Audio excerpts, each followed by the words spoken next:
2, 1.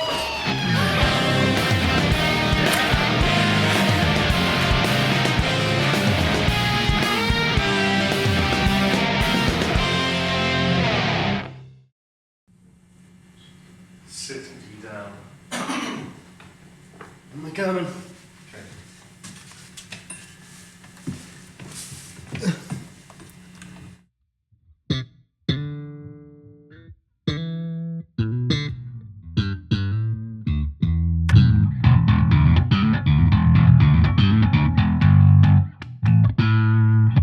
I can't really play bass, but Salutations, America. I'm Rob Chapman. Dave. And we are at the fantastic store, Riff City Guitar, home of Uncle Riff, home of great tones, home of coffee so strong that I'm having the shakes right now after about 2 sips of a dirty chai latte, my first ever dirty chai latte, courtesy of my buddy Cody. Dave. What's this then? So we've got a whole thing going on here. This is a Fender Jazz, and that is a G&L JB, which may suggest that it is also a jazz. Yeah. Well, JB obviously stands for just buy it, because they're great bass guitars. That's not a D chord though. It would have been on the guitar. It's the 4 bottom strings of your guitar. So we thought we'd do an interesting video called which guitar brand is better, G&L or Fender, and in the bass range, which of the two do you prefer? But then we thought we'd condense that down and just say G&L versus Fender bass. It just tended to make more sense.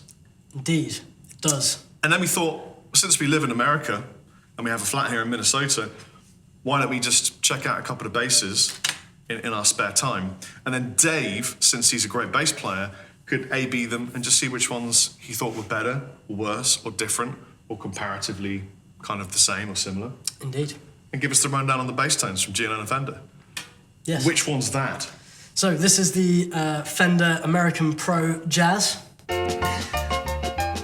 This is such a great turning mechanism of the show. Really? Yes. So it's obviously got a rosewood fingerboard. A rosewood board? A rosewood board. Rosewood fingerboard. And a maple neck. Nice. It's an older body. Great. And we've got the V-Mod single coil jazz pickups going down. Standard control, so it's basically a volume for each pickup, and a tone pot, obviously jack socket. And this is the kind of, I guess, the traditional looking burst colour. Tell me about jazz basses. What are they for? Jazz. But are there other styles of music that also incorporate the jazz bass? Yeah, of course. Loads of different styles do. I mean, personally, I always prefer playing with jazz pickups, particularly because I use a lot of high gain normally, and I find that it handles the low end much better. You get way more accurate mid-range, it's more punchy. When you've got loads of heavy stuff going on, everything's just nice and clear and you can hear the notes, there's lots of definition. Whereas I find actually with the humbuckers that are commonly found in basses pitched at playing heavy music, everything gets a bit kind of lost. So, I mean, I personally love playing jazz-style sounding instruments. Interesting. For even heavy music. And do you prefer using them to put your thumb on and kind of rest and do the... I mean, I've got used to that. Yeah. So, yeah. I find the placement of them is really nice. You get a nice kind of harpy mid-range from the bridge pickup, and you've got plenty of room after the neck pickup for slapping and that kind of thing. So it's easier for slapper the bass. Easier for slapper. Why don't we do a tone breakdown then, starting with the Fender and then moving to the G&L? Yep. So I'll put the tone on full. I guess And what amp and speakers are you using, Dave? So we are using a Dark Glass Microtubes 900 bass amp head, and that's running at half power into both the 2x10 Dark Glass cab and also the 410. The cab that you're currently hearing is the 410, and we've got that mic'd up with a Shure SM7B microphone running into the first channel of our Universal Audio Apollo Twin audio interface. Dave.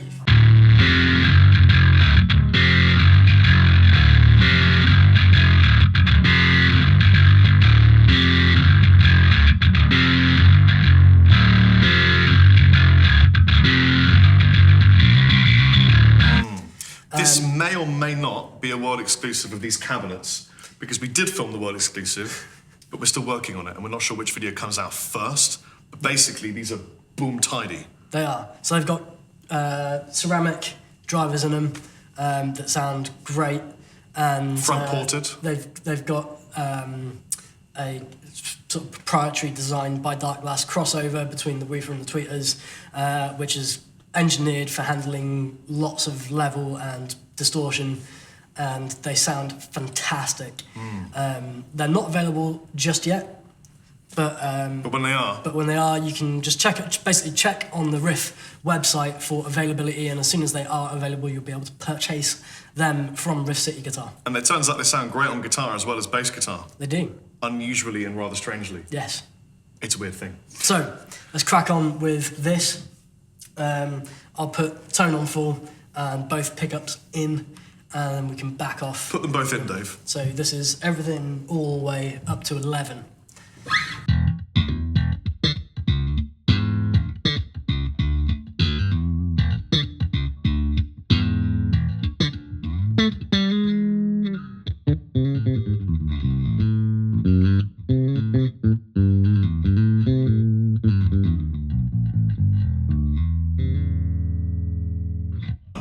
That sounds great. Does. Yeah. So if I back off the neck pickup, then we're on full tone and it's just the bridge.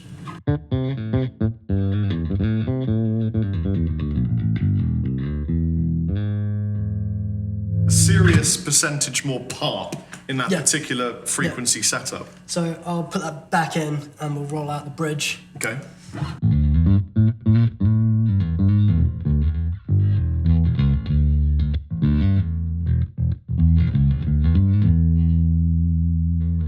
Yeah.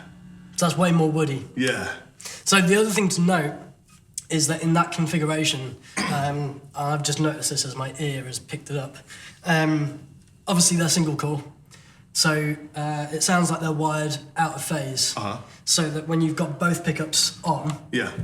there's no hum. Right. There's no, but obviously if you take one of them out, You get a little tiny bit of hummage. now it's not drastic at all, and it's just the nature of having single core. cores in anything. But it's good that when you're on full, kind of when both are dialed in, you don't have that issue. So that's Nice. good.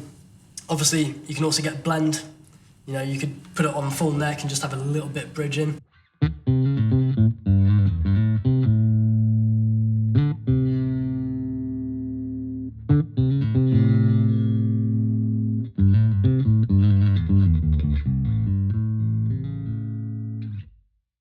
Now, earlier, Uncle Riff let Dave borrow this G&L bass, and you were playing a really cool thing that had some harmonics in it and like a little kind of tapping thing. Yes. Would you remember what it was called?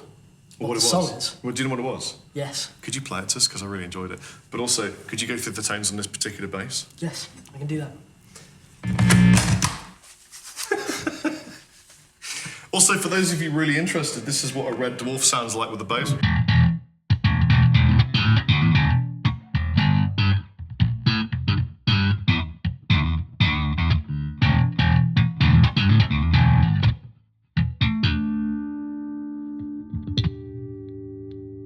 I'm not a good bassist.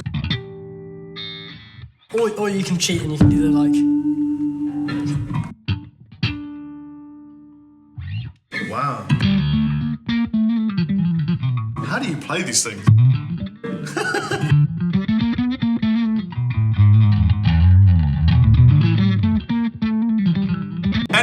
Anyway, so this is everything all in.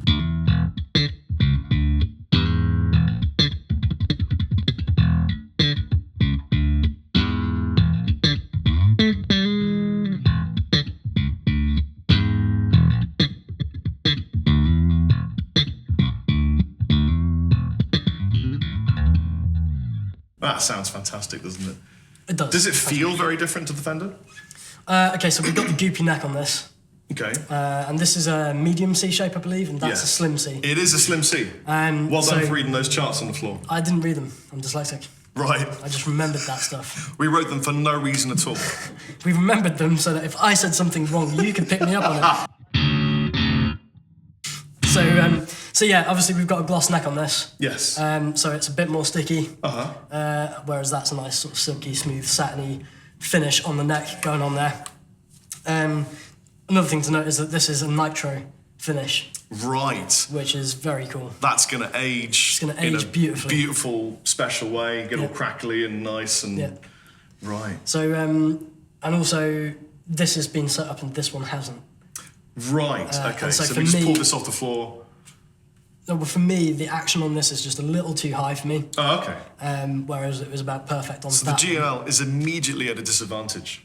In terms of playability, I would say so. But just because at the same time, as you said, I picked this up at the store yesterday and took it back to our flat, and I immediately fell in love with it. And if I had the money, I would be purchasing this right now. I love it. The other thing I've noticed, just plugging it straight in after this, is that there's way more low end in this. Nice. So this has got Alnico 5 pickups in it, and it's definitely got a lot more low end. It's a bit more punchy, maybe slightly less mid, so maybe it's a bit more focused at rock, maybe. Right. Or at least it would work in that setting quite well, I think. It's definitely a bit louder. Give us another different kind of tone from the same bass. So you wanted to hear the tap. I really want to hear this thing because he was playing it. It sounds so cool. This is something that I wrote when I was like, I don't even know. 3. No, probably. I'm just gonna say maybe he was 3. Probably more like 14. Okay. I reckon.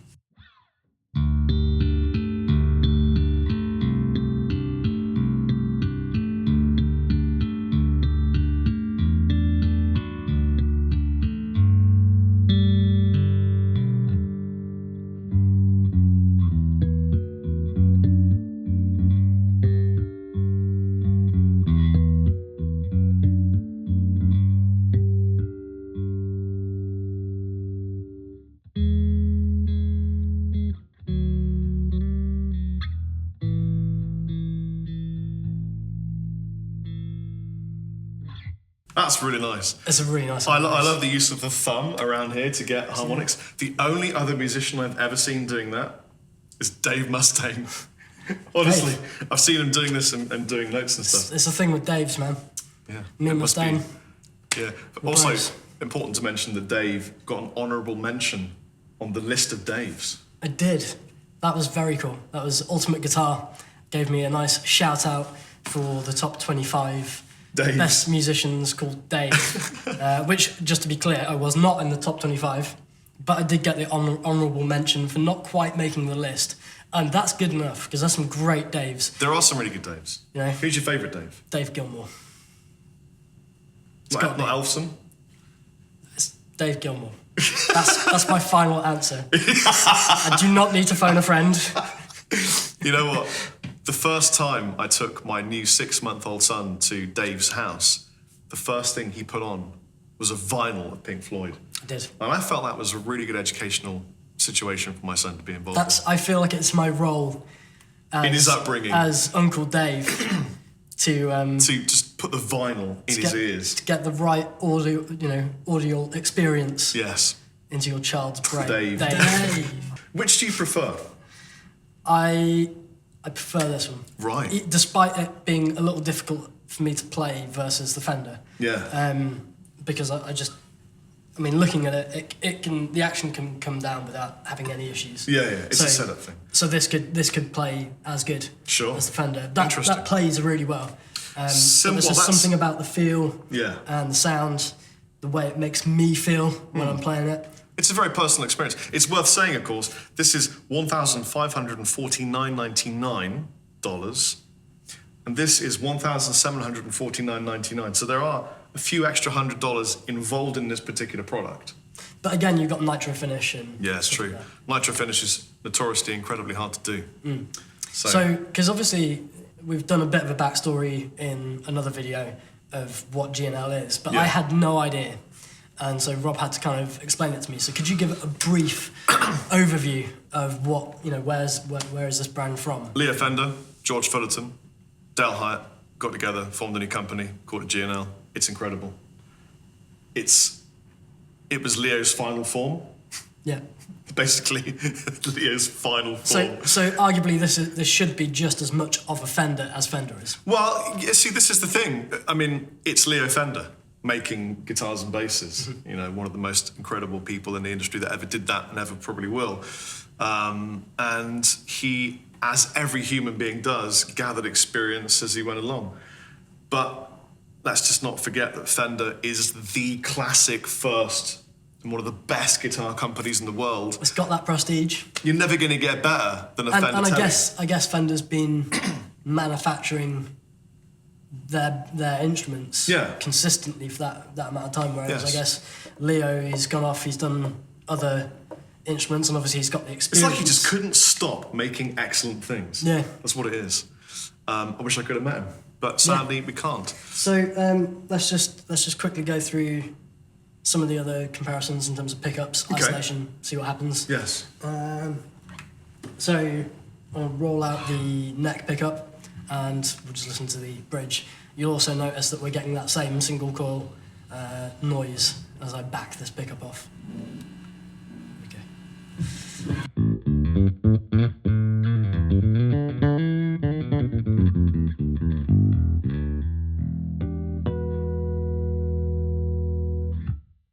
What's the neck pickup like, Dave?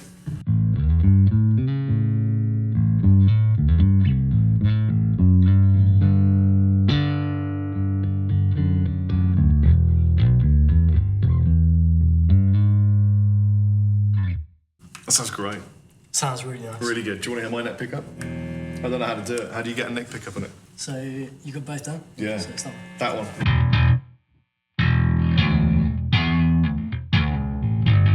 It's like getting Mike Tyson to fight a 10-year-old girl. Anyway.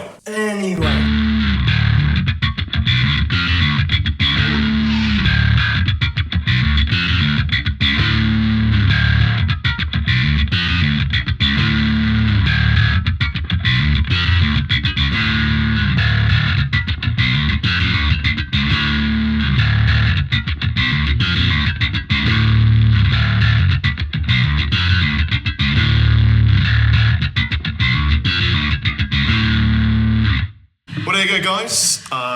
G&L, Fender, Dave. Which is better?